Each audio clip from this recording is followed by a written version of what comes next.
السلام علیکم ورحمۃ اللہ۔ آج ہم جن صحابیہ کا ذکر کریں گے ان کا نام ہے حضرت معبد الخزائیہ رضی اللہ تعالی عنہا۔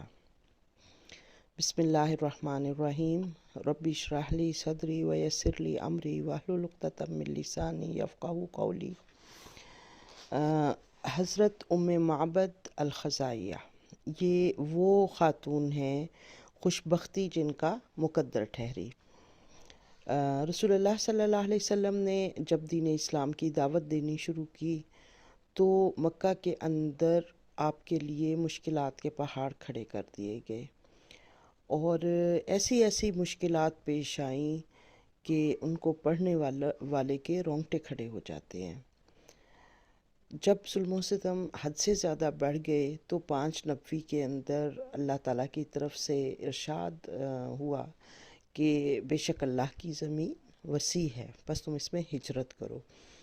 تو اس حکم کے تحت 2 دفعہ لوگوں نے حبشہ کی جانب ہجرت کی، اور پھر تیسری ہجرت وہ واقعہ ہوئی کہ جب صحابہ کرام نبی صلی اللہ علیہ وسلم کے حکم سے مدینہ کی طرف ہجرت کرنے لگے، اور جب کثیر تعداد مسلمانوں کی مدینہ میں جمع ہو گئی تو پھر اللہ تعالیٰ کے حکم سے رسول اللہ صلی اللہ علیہ وسلم نے بھی مدینہ کی جانب ہجرت کی، اور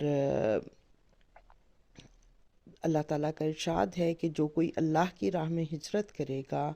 وہ زمین میں پناہ لینے کے لیے وسیع جگہ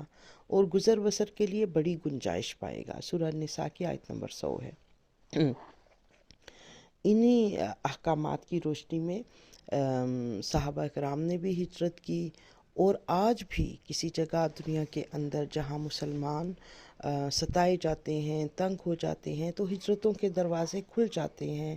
اور اللہ تعالیٰ ان ہجرت کرنے والوں کو بے پناہ وسیع زمین بھی دیتا ہے اور گزر اوقات کے ذرائع بھی عطا کرتا ہے۔ رسول اللہ صلی اللہ علیہ وسلم نبوت کے 13ویں سال ہجرت کے سفر پر جب نکلے تو آپ کے ہجرت کا ابتدائی پڑاؤ غار ثور تھا۔ غار ثور سے پھر آگے کی طرف سفر ہوا، اور آپ کا یہ سفر ہجرت جرأت، عزیمت، ایثار، قربانی، رفعت و عظمت، معجزات و فتوحات اور ایمان پرور واقعات کا حسین مرقع ہے۔ سفر ہجرت میں بے شمار واقعات پیش آئے، اور اس میں سے کچھ ایسے واقعات بھی ہیں جن کو رسول اللہ صلی اللہ علیہ وسلم کے معجزہ کے طور پر نقل کیا گیا ہے، اور وہ حدیث کی مستند کتابوں میں موجود ہیں۔ انہی واقعات میں سے ایک واقعہ ایسا ہے جو قدید کی ایک چھوٹی سی بستی کے قریب ریگستان میں لگے ہوئے اکیلے خیمے کے اندر پیش آیا۔ یعنی رسول اللہ صلی اللہ علیہ وسلم نے جب ہجرت کی تو یہ وہ زمانہ تھا کہ جب مکہ میں اور قرب و جوار کے اندر خشک سالی تھی، قحط نے عربوں کو پریشان کر رکھا تھا، مال مویشی بھیڑ بکریاں پالنے والے عرب بہت پریشان تھے اور مشکلات کا شکار تھے، اس لیے کہ اپنے جانوروں کے لیے چارہ اور پانی تلاش کرنا ان کے لیے مشکل ہو گیا تھا۔ رسول اللہ صلی اللہ علیہ وسلم جب اپنے مختصر سے قافلے کے ساتھ اس فیصلہ کن سفر میں گامزن تھے،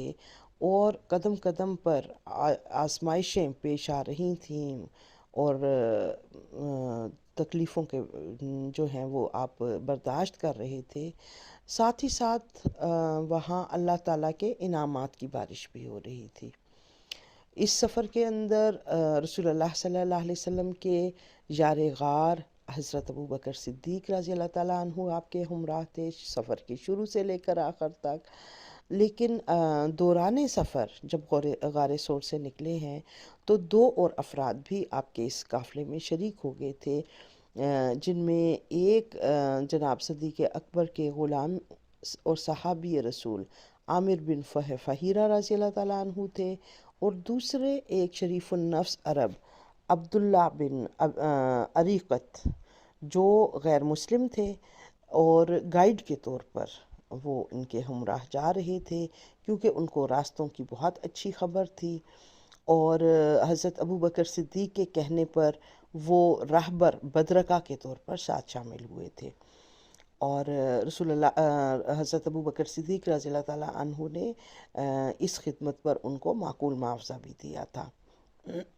جب یہ قافلہ قدید کے گرد و نواح میں پہنچا تو مکہ سے ساتھ لایا ہوا کھانا اور ذات سفر اور پانی ختم ہو چکا تھا، یعنی حضرت اسما رضی اللہ تعالیٰ عنہا ذات النطاقین جو کھانا باندھ کر دیتی تھی، جس کا ذکر تاریخ میں آتا ہے کہ آخری کھانا جو انہوں نے دیا تھا تو وہ اس کو باندھنے کے لیے کوئی چیز لانا بھول گئی تھی، تو انہوں نے اپنے کمر بند جو تھا اس کا پٹکا جو ہے وہ اس کو آدھا کاٹ کر تو اس میں آدھا پھاڑ کر تو اس سے باندھا تھا اس کو کھانے کو، تو یہ جو کھانا دیا تھا انہوں نے وہ ختم ہو چکا تھا، اور بھوک پیاس کی شدت سے اس مختصر سے قافلے کا رخ صحرا میں نظر آنے والے ایک خیمے کی طرف مڑ گیا تھا، اور یہ خیمہ قدید کے پاس ہی ایک بستی ہے، قدید کی بستی کے پاس ہی صحرا میں لگا ہوا ایک خیمہ تھا، جو کہ جہاں کے یہ قافلہ جو ہے وہ گیا۔ اب جب وہ اس جھونپڑی کے پاس پہنچے تو وہاں بنو خزاعہ کی ایک خاتون تھی جو کہ تنہا نظر آئیں، اور بنو خزاعہ جو ہے وہ تاریخ کے اندر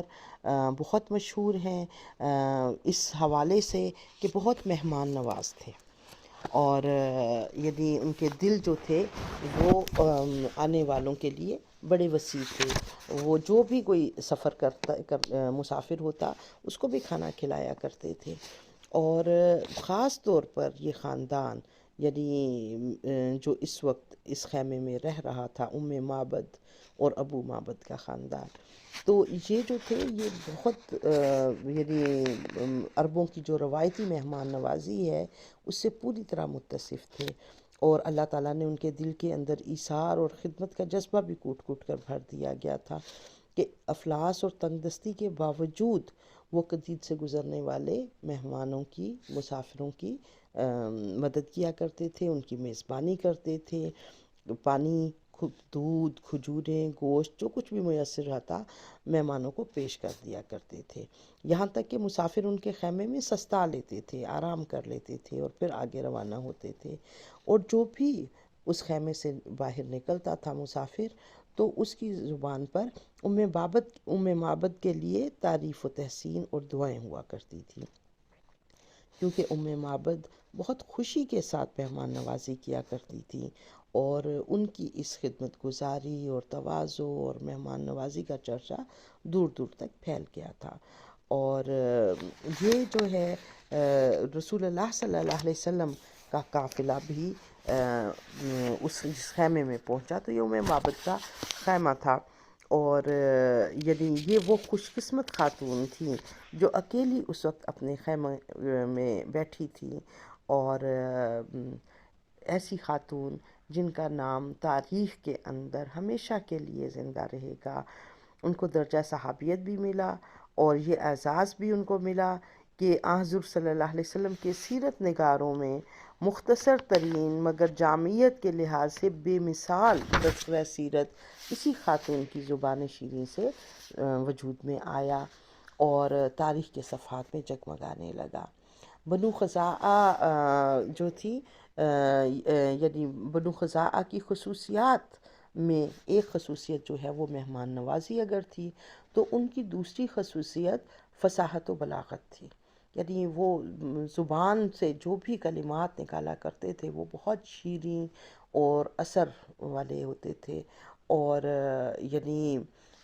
یہ بھی ہو سکتا ہے کہ ان خاتون نے جب رسول اللہ صلی اللہ علیہ وسلم کو دیکھا تو اللہ تعالیٰ نے ان کے دل کے اندر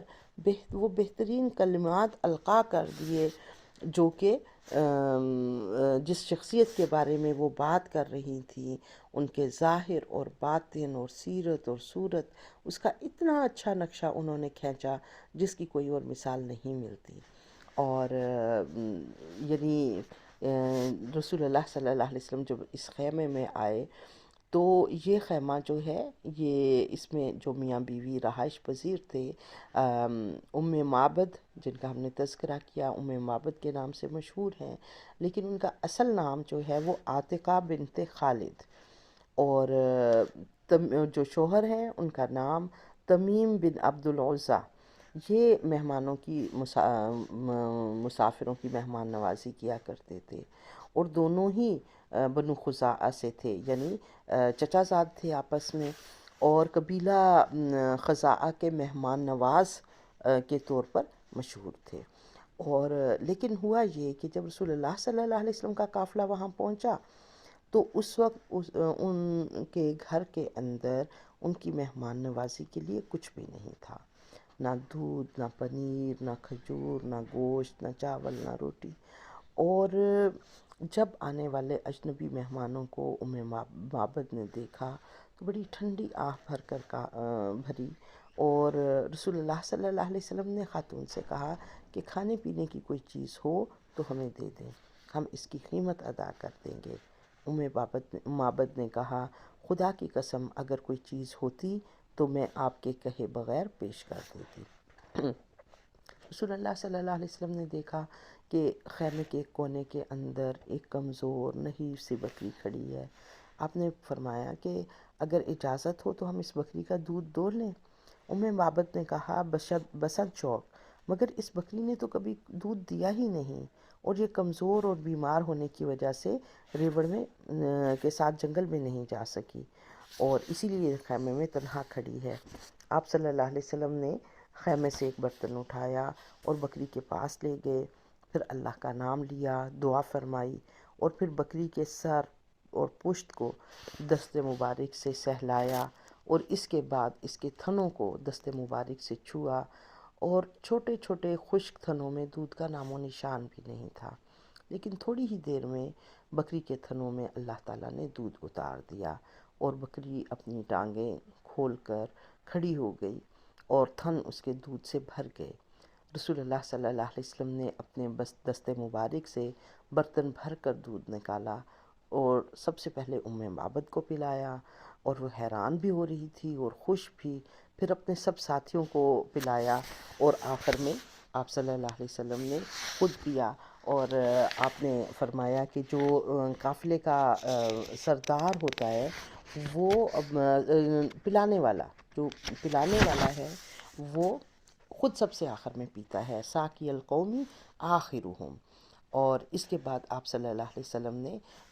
خود جو ہے وہ پیا دودھ، اور پھر جو تیسری دفعہ اس کو کا دودھ دوہا تو وہ برتن اس وقت بھی پورا لبالب بھر گیا، اور یہ آپ نے ام معبد کے گھر والوں کے لیے چھوڑ دیا اور آگے روانہ ہو گئے۔ اور ام معبد رضی اللہ تعالیٰ عنہا کہتی ہیں کہ جس بکری کا دودھ رسول اللہ صلی اللہ علیہ وسلم نے اپنے ہاتھوں سے دوہا تھا وہ حضرت عمر فاروق کے زمانے تک ہمارے پاس رہی، اور ہم صبح و شام اس کا دودھ دوہتے رہے اور اپنی ضروریات بخوبی پوری کرتے رہے۔ طبقات ابن سعد میں ہے کہ اس موقع پر ام معبد نے ایک بکری ذبح کر کے سرور عالم اور آپ کے ساتھیوں کو کھانا بھی کھلایا اور ناشتہ ساتھ کر دیا، لیکن دوسرے اہل سیر نے اس ضیافت کا ذکر نہیں کیا، انہوں نے صرف جو ہے وہ اس کی بکری کا دودھ پینے ہی کا ذکر کیا ہے۔ کہتے ہیں کہ رحمت عالم کے تشریف لے جانے کے بعد کچھ دیر بعد ام معبد کا شوہر ابو معبد اپنا ریوڑ لے کر جنگل سے واپس آیا تو خیمے میں دودھ سے بھرا ہوا برتن دیکھ کر حیران رہ گیا، اور اہلیہ سے پوچھا معبد کی ماں یہ دودھ کہاں سے آیا ہے؟ ام معبد نے جواب دیا خدا کی قسم ایک بابرکت مہمان عزیز کا یہاں ورود ہوا، انہوں نے بکری کو دوہا، خود بھی اور اپنے ساتھیوں سمیت سیر ہو کر پیا، اور یہ دودھ ہمارے لیے بھی چھوڑ گئے۔ اور پھر اس نے تفصیل سے سارا واقعہ بیان کیا۔ ابو معبد تمیمی نے کہا ذرا اس کا حلیہ تو بیان کرو۔ ام معبد نے بے ساختہ سید البشر صلی اللہ علیہ وسلم کا جو حلیہ مبارک بیان کیا، تاریخ نے اس کو ہمیشہ کے لیے اپنے اندر محفوظ کر لیا ہے۔ ام معبد نے کہا، پاکیزہ صورت، حسین و جمیل، روشن چہرہ، بدن فربا نہ نحیف بدن فربا نہ نحیف، متناسب الاعضاء، خوبصورت آنکھیں، بال گھنے، گردن سیدھی، آنکھوں کی پتلیاں روشن اور سرمگی چشم، باریک اور پیوستہ ابرو، سیاہ گھنگرالے بال، خاموش ہوتے تو نہایت باوقار معلوم ہوتے اور تکلم دل نشین، دور سے دیکھنے سے نہایت سجیلے اور دلربا، قریب سے نہایت شیریں اور خوبرو، شیریں کلام، واضح الفاظ، کلام الفاظ کی کمی بیشی سے پاک، کلام الفاظ کی کمی بیشی سے پاک، تمام گفتگو موتیوں کی لڑی جیسی پروئی ہوئی، یعنی مسلسل اور مربوط اور برمحل گفتگو، میانہ قد کہ کوتاہی سے حقیر نظر نہیں آتا، نہ طویل کہ آنکھ وحشت زدہ ہو جائے، عالی قدر، رفقا ایسے کہ ہر وقت گرد و پیش رہتے، جب کچھ کہتے تو بڑی توجہ سے سنتے ہیں، اور جب وہ حکم دیتے ہیں تو تعمیل کے لیے لپکتے ہیں،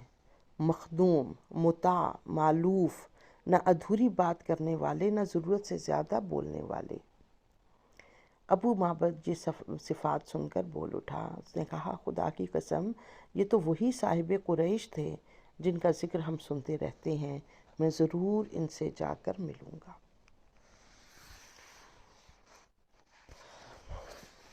حضرت ام معبد کے قبول اسلام کے متعلق دو روایتیں ہیں۔ ایک روایت یہ ہے کہ ان کے کانوں میں صاحب قریش کی بھنک پہلے سے پڑ چکی تھی، چنانچہ جب ان کی نظر پہلے پہل رسول اللہ صلی اللہ علیہ وسلم پر پڑی تو ان کے دل نے گواہی دی کہ یہ وہی صاحب قریش ہیں جو توحید کے داعی اور نیکی اور ہدایت کا سرچشمہ ہیں، اور جب بکری والا واقعہ دیکھا تو انہیں قطعی یقین ہو گیا کہ مہمان عزیز اللہ کے سچے رسول صلی اللہ علیہ وسلم ہیں، چنانچہ وہ اسی وقت صدقے دل سے مسلمان ہو گئیں اور حضور صلی اللہ علیہ وسلم نے ان کے لیے دعائے خیر و برکت فرمائی۔ دوسری روایت یہ ہے کہ حضور کے مدینہ تشریف لے جانے کے بعد ابو معبد جب گھر آئے اور ام معبد نے ان کو سارا قصہ بتایا تو انہوں نے کہا، یہ تو صاحب قریش ہی ہیں اور میں ان سے ملنے ضرور مدینہ جاؤں گا۔ اور پھر یہ دونوں میاں بیوی یعنی یہ جوڑا اسلام کی راہ میں سفر کرتے ہوئے مدینہ پہنچا، رحمت عالم صلی اللہ علیہ وسلم کی خدمت میں حاضر ہو کر سعادت ایمانی سے بہرہ مند ہوا۔ ام معبد کی زندگی کے مزید حالات تاریخ میں نہیں ملتے، لیکن یہ ایک واقعہ ہی جو بیان ہوا ہے اس نے انہیں شہرت کے عام اور بقائے دوام دربار میں اتنا بلند کر دیا ہے کہ ملت اسلامیہ کے تمام افراد ہمیشہ اس کے اوپر رشک کرتے رہیں گے۔ اور کسی شاعر نے ان کے بارے میں کیا خوب اشعار کہے ہیں، جزا اللہ رب الناس خیر جزائہ رفیقین قالا خیمتی ام معبد ہما نزلا بالبر وآتد یابہ فقد فاز من امسی رفیق محمدا۔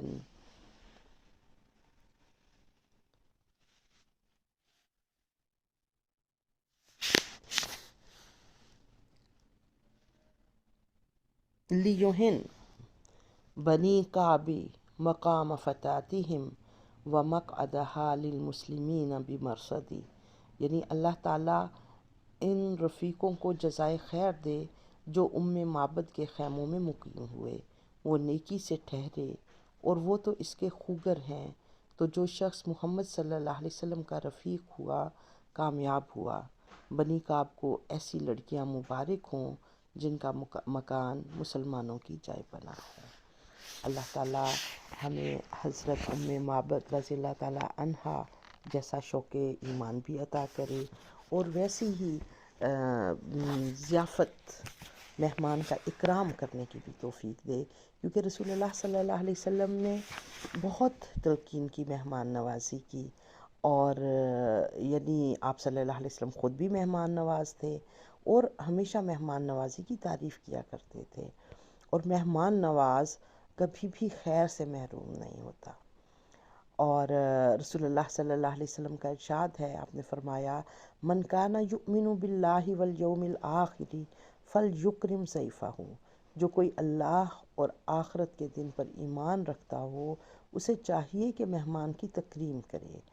اور آپ کا یہ ارشاد بھی ہے کہ مہمان کا حق مہمان نوازی 3 دن تک ہے، اس کے بعد اس کا قیام رہے تو اس کے ساتھ حسن سلوک اور صدقہ ہے۔ رسول اللہ صلی اللہ علیہ وسلم اور صحابہ کرام کی اعلیٰ صفات امت کے لیے آج بھی رہنما ہیں۔ اگر امت پستی سے، ادبار سے نکلنا چاہتی ہے تو اسے اپنی زندگیوں کو، اپنے گھر بار اور خاندانوں کو، اپنے معاشرے اور اپنے ملک کو اور اپنے گرد و پیش کو، اپنے اوپر مسلط نظام کو اس دین سے کے تابع کرنا ہوگا جو رسول اللہ صلی اللہ علیہ وسلم لے کر آئے تھے، جس نے عربوں کو پستیوں سے بلندیوں کی طرف سفر کی رہنمائی فراہم کر دی تھی اور دنیا کا معلم بنا دیا تھا۔ تو یہ جو ہے مہمان نوازی، یہ بہت بڑی صفت ہے، اور اللہ تعالی ہمیں بھی مہمان نواز بنائے۔ اور آج جو لوگوں کے دل مہمانوں کو دیکھ کر تنگ ہو جاتے ہیں، یا ان کو اپنے وسائل کم لگنے لگتے ہیں، اپنے گھر سکڑے ہوئے محسوس ہوتے ہیں، تو یہ اس سب سے اللہ تعالی ہمیں نجات دے کہ مہمان نوازی میں بڑی برکت ہے۔ اللہ تعالی ہمیں معبد کے نقش قدم پر چلائے۔ وما علینا الا البلاغ۔ السلام علیکم۔